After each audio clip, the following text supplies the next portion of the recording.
প্রথমে বরফগুলো পাত্রে ঢালা হলো। এই বরফগুলো মূলত এই যে যন্ত্রটা আছে এটা সম্পূর্ণ ঠান্ডা করবে। বাঁশের মাধ্যমে প্রচুরভাবে বরফগুলো ভেঙে গুঁড়ো করে হইতেছে, তারপর আবার বরফ ঢালা হইতেছে খালি জায়গা পূরণ করার জন্য। এটা মূলত আইসক্রিমের একটা অন্যতম ঠান্ডার জন্য কার্যকরী। আবার বরফগুলো গুঁড়ো করে হইতেছে বাঁশের মাধ্যমে। তো চারদিকে ভালো করে একদম গুঁড়ো করার ট্রাই করা করতেছে হ্যান্ডমেড। তো আশেপাশে যে অবস্থা, ঠান্ডার একটা হাওয়ার পরিবেশ তৈরি করার জন্য বড় গুরুত্বপূর্ণ।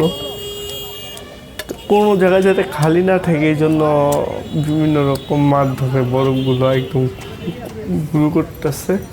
এটার মধ্যে মূলত বরফ এবং লবণ ব্যবহার করা হইতেছে যাতে বরফগুলো একদম ফ্রেশ হয়। পরিপূর্ণভাবে বরফ একদম মুঠোপূর্ণ করে হইতেছে এখানে। বরফ ভাঙতেছে ভাইয়া। তো লবণ সর্বশেষে ঢালা হলো। এর আগেও লবণ ঢালা হয়েছে বরফগুলো পানিতে রূপান্তরিত করার জন্য।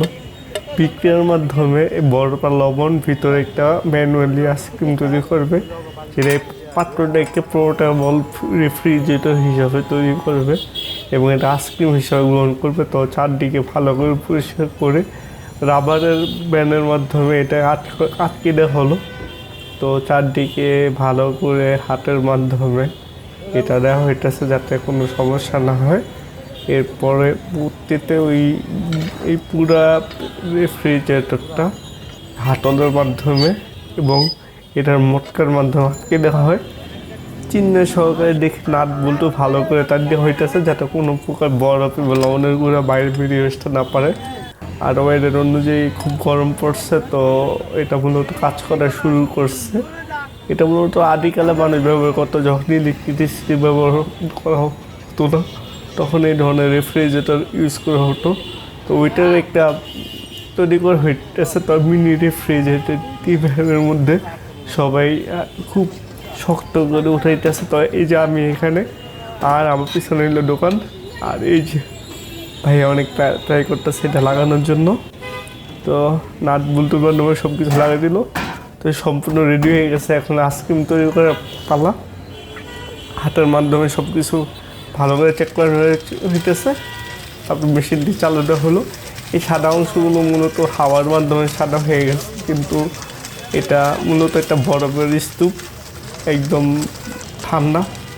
দুধ আর পানির মিশ্রণ এবং চিনি, এই তিনটার মিশ্রণ সর্বপ্রথম ভালো হইতেছে এটার মধ্যে, যাতে একটা মিষ্টি ফ্লেভার কাজ করে।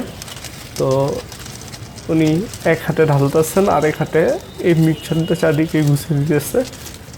তো এভাবে আস্তে আস্তে এটা সম্পূর্ণ ঘুরে হইতেছে এবং ওই পানির মিশ্রিত মিষ্টি পানিটা এই পোর্টেবল রেফ্রিজারেটরের চারদিকে ঘুরিয়ে হচ্ছে। এরপর মিষ্টি কুমড়ার মাধ্যমে এটা নিচে অংশের মাধ্যমে কাজ শুরু করে হলো। বিভিন্ন রকম ফল দেওয়া হবে। তো সর্বপ্রথম মিষ্টি কুমড়া দেওয়া হয়েছে।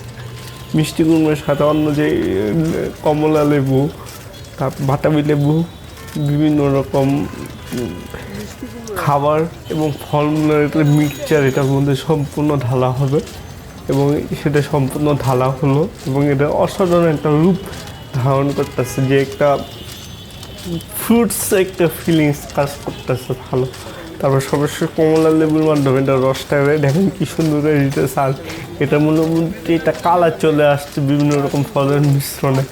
অনেকগুলো জানা অজানা ফল তারা অনেক দ্রুততার সাথে দিয়ে দিচ্ছে, যেটা সম্পূর্ণ ভিডিও করে পক্ষে এটা অসম্ভব বলা যেতে পারে। তবু চেষ্টা করতেছি, জানি না কতটুকু দেখতে পারতেছেন আপনারা। তো সব ফলমূল দেওয়া হইলে একদম মিক্সচার করা হয়েছে, আমের মিশ্রণ দেওয়া হয়েছে, কমলার মিশ্রণ দেওয়া হয়েছে, সব কিছুর সর্বশেষে ড্রাগন ফলের একটা কালার দেওয়া হয়েছে। ড্রাগন ফলের মাধ্যমে এটা ন্যাচারালভাবে কালার করতে হয়েছে।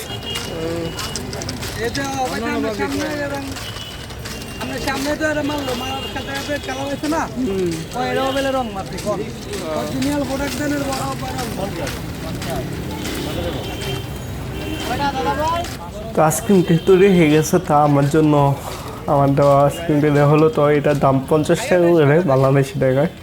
তো আমার আইসক্রিম অনেক সুন্দর করে তারা পরিবেশন করে আমার হাতের মধ্যে দিয়ে দিল। তো চলুন শুরু করা যায় আইসক্রিম থেকে এরকম স্বাদ। বিসমিল্লাহির রহমানির রহিম। এরকম একটু খেয়েছি, তবু আপনাকে দেখাইতেছে যে আমি খেতেছি। এত গরম পড়ছে, এই 2 মিনিটের মধ্যে এগুলো একদম গলে পড়ে গেছে। তা আমার কাছে এদের স্বাদ মোটামুটি দেখতেছে 50 টাকা অনুযায়ী এদের তেমন একটা স্বাদ নেই।